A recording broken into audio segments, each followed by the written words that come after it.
Welcome back to Shem's Universe. So today, guys, we're going to go over how to create good luck with your name.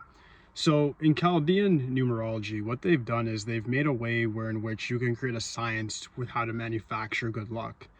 And I don't think they realized when they did it what they were truly saying, because they said sound vibration is what creates everything, because everything is made from sound.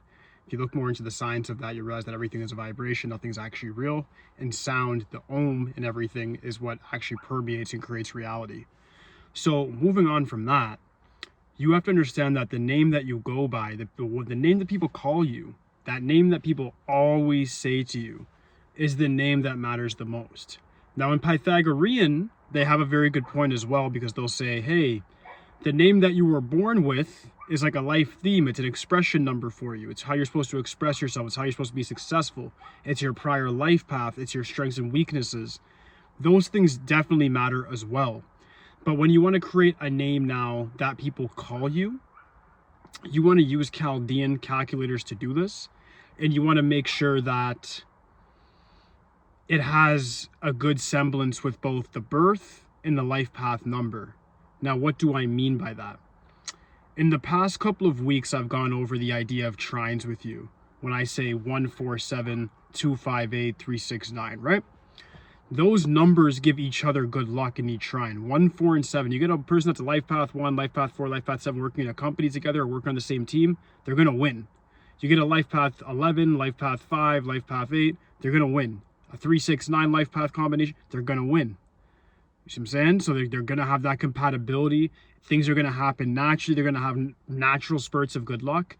But you have an inner relationship as well. You have a team that's working for you as well.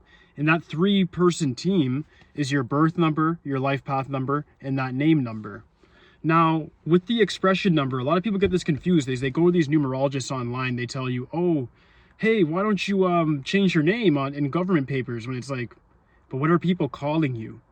What are people thinking when they say your name or think of your face? What are they actually thinking about? Because that's the vibration that is going to create your reality. That's bending reality in real time, and it's going to change everything about what you're going through. So understanding that to its fullest extent, you then can simplify it down to this. When I use the Chaldean calculator, or if I ask Shem, which he'll answer for free, what does my name vibrate to? Does my name vibrate good with my birth number and life path? No? Okay. Do I have any nicknames that do? No? Okay. Now it might be time to holler at a numerologist like Shem or somebody else and get suggestions for a correct name with the right vibration. Now, I'm not really going to do the name change as like a service, guys. Like if you have a question regarding name change, I'm just going to charge $17 for that, truthfully. I'm not really going to go and I like do a whole bunch of suggestions and tell you why you should choose this other name and all this stuff. Like I feel like that's a bit like a robbery, like when people do that, because it's just too easy. You can literally find a Chaldean calculator online yourself and do it yourself. Like, you don't actually need me at all. So me taking money for that's me being like a middleman and being kind of slimy. But yeah, moving on. If you have a life path 9, for instance, you want to have a name number that's either 9, 6, or 3. If you have a life path 8, you want a name number that's 8, 5, or even like a 11 or 2. Those are going to work well for you. The same thing goes for your life path 7. Obviously, having a name number 7, name number 4, name number 1 is going to work better. But you have to take into account your birth number as well. So what do I mean by that? If your birth number and life path number are 2 separate trines, what you want to do is more so focus on having semblance with your life path with your name number. Because it just matters more. Your life path is your fate, it's your destiny. Your name number controls your physicality, your immune system, your luck, your polarity towards other people, how they feel when they talk to you and are around you. It controls the law of attraction for you in the 3rd dimension. So understanding what this does, you then have to then bridge it to, okay, well, I want to make sure that my life path number and my name that I go by the most at least have a tight semblance. And how do I do that? By making sure they're in the same trine. When you do this, you're going to find that your money goes up a lot. You're going to find that your popularity increases. You're going to find that your polarity with relationships between family members and friends and intimate significant others, all these things are going to increase in polarity. But what I mean by that is an attraction. I mean, like, people are going to want to be around you, respect you, revere you more. And this can be as simple as just a name change. So that's what I mean. You don't have to get it on government paper. You just have to decide, hey, I go by John, but maybe I should go by Johnny because Johnny's going to vibrate better for my particular life path. It's simple things like that that can actually make all the difference in whether you get a job or not, whether people initially like you or not, whether you literally, I would say, even have kids or not at certain points. It's that real. And you're going to be like, what do you mean if I have kids or not? Because let's say you're somebody who's like a life path 8, right? Or life path 7.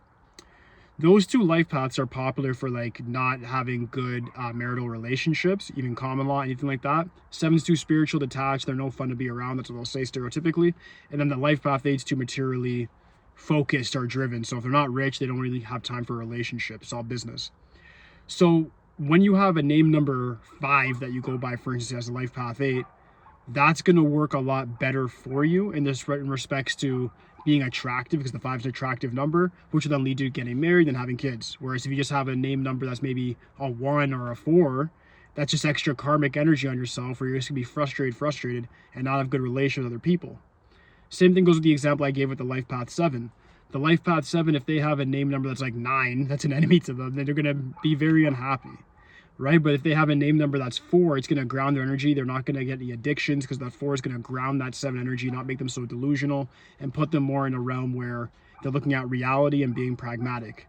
So these things make all the difference, guys, is you have to understand that the name that people call you matters most. I think I made a video about that last year as well, alongside the birth number one that talked about mindset. But that name number matters so much, guys. And if you can actually utilize both sides of numerology and weaponize it towards your life, that's when things get better. You have to understand, even my full name is Shem Roy, right? Shem Roy vibrates in Chaldean to 27/9. That wouldn't get along with my birth number 7 for one, and then that wouldn't get along with my life path number 8. It's just polarity. The 8 and 9 are next to each other. Numbers that are next to each other, just so you guys know, which I'll switch for another video, usually are enemies anyways. There's a lot of polarity there, but we'll get into that very soon. Next, though, is you have to understand, name Shem now is 17/8. My life path is in Chaldean 35/8. In regular numerology, when you separate month, day, and year, 17/8. So there's perfect semblance there again. So when you have that, you then see your life will go easier. When you try to go for a business, try to make some money as an 8, and you have that name that's an 8 as well, it's going to work even better. Even Shem's universe itself vibrates to 8 anyways, and that was done by accident. So you have to understand is when you're making a name for a business, for yourself, you want to make sure it has semblance with your life path so it's successful. So if you guys are asking me about how to imprint like a home that you're going to buy, or a car, or an item, you should be imprinting yourself as well by giving yourself the proper nickname or short name that's going to work better for you to enhance your luck.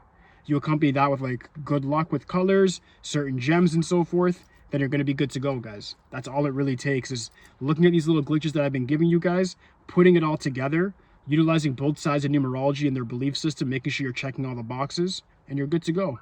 Understand your energy, apply it correctly, and you're going to have a lot of good luck, guys. That's really just simple as it goes.